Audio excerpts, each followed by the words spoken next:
Goeiemôre, ek wil met jou gesels oor skoene.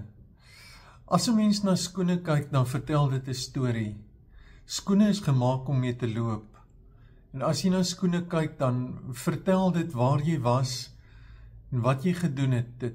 Dit word afgeteken op die sole en die kante van die skoene, hoe jy dit dra, hoe jy geloop het.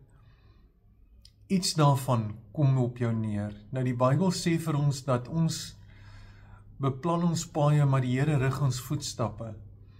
En daarom, as jy jou skoene aantrek, maak dit 'n saak van gebed en bid en vra vir die Here om jou met daardie skoene wat jy aantrek te lei dat jy by die regte plek sal uitkom en dat die regte goed sal gebeur, want ons is in sy hande.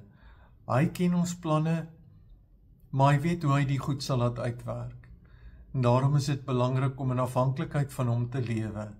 So as jy daar voor jou bed sit en jou skoene optel om dit aan te trek, dink aan, wat gaan ek vandag doen met hierdie skoene? Waarheen gaan ek loop? Wie gaan ek ontmoet? In watter situasie gaan ek kom?